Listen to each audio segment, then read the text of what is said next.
começando aqui a nova temporada do Assunto Jaque. E agora, comigo, Pedro Sálvia, falando com vocês sobre sexo. Vamos ver comigo?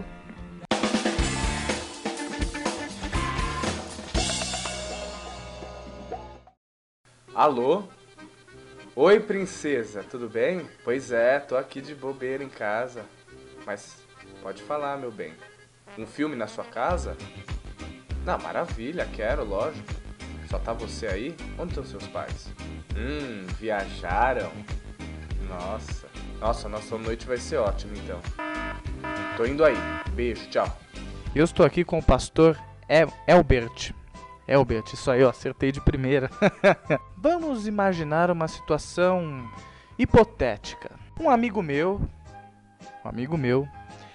ele namora uma irmã há muito tempo e eles começaram a praticar sexo antes do casamento. Óbvio que eu falei que eles estão namorando. Até que um belo dia, o ancião da igreja flagra os dois ali no ato e estoura, e a igreja fica sabendo.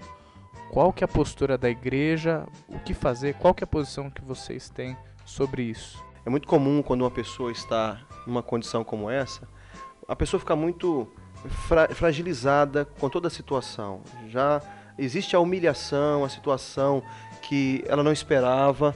É lógico que no caso de um pecado que é explícito e as pessoas descobrem que a pessoa estava vivendo uma situação que é irregular para a igreja, normalmente se aplica uma disciplina, porque este membro da igreja, ele deixou de cumprir com as normas da igreja e quebrou os princípios da palavra de Deus. Fora do casamento, eu acho super errado, porque o casamento, você faz uma aliança, é uma aliança com Deus.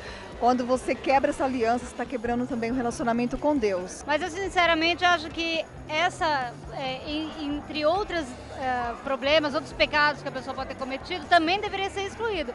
Mentir, roubar, fazer intriga, brigar com o irmão, tá tudo na mesma cesta. Então não deveria ser só isso.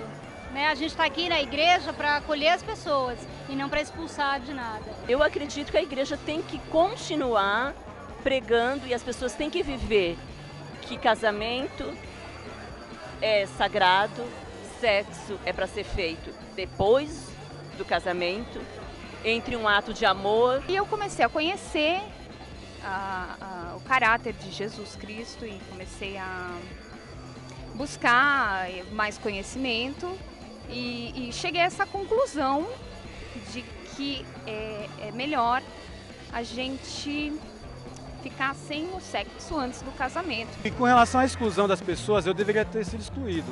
Não fui, mais de uma vez, um monte de vezes. Só que Deus é misericordioso. E o que me fez ficar na igreja foi Deus me abraçar quando eu precisava de carinho, de atenção e de uma segunda chance. Quando surge a necessidade de intimidade e o casal está nessa situação, o ideal é já começar a pensar em assumir um compromisso mais sério, que é o casamento, nesse caso para jovens cristãos.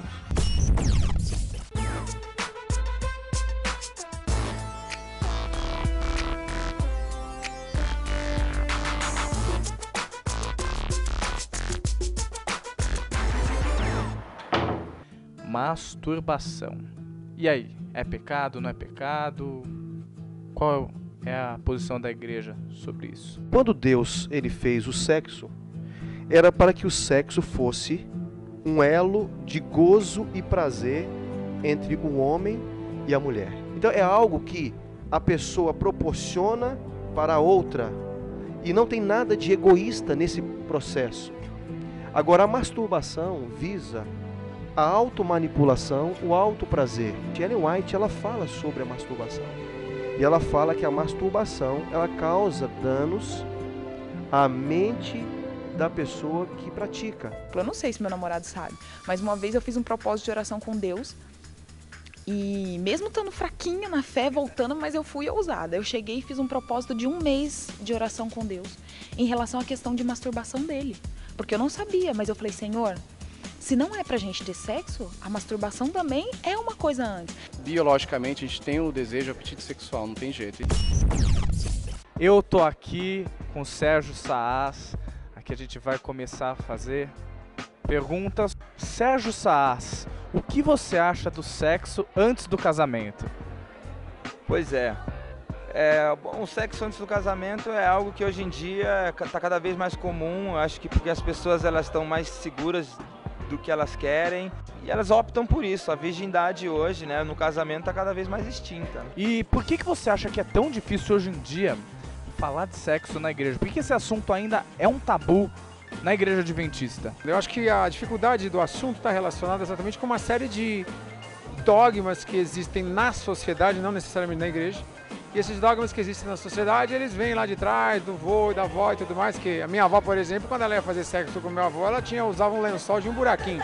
Então era uma coisa assim, muito cheia de mistérios, né, na verdade. E é uma coisa muito íntima, ela está relacionada com a intimidade da pessoa, uma coisa de uma intimidade muito grande. Na verdade, eu acho que não é polêmico na igreja.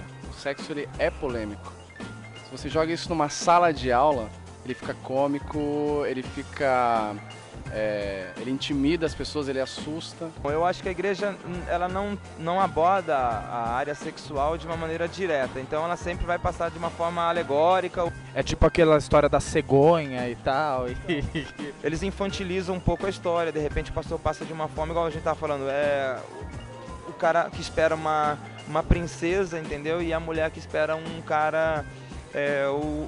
a mulher que espera o príncipe, o varão valoroso, e o cara que espera encontrar a mulher virtuosa, entendeu? Você acha que, por exemplo, a gente tem num salão como esse aqui, nós temos aí 300, 400 pessoas sentadas. Você acha que todo varão que está sentado aqui é o varão valoroso? Você acha que toda mulher que está sentada aqui é a mulher virtuosa?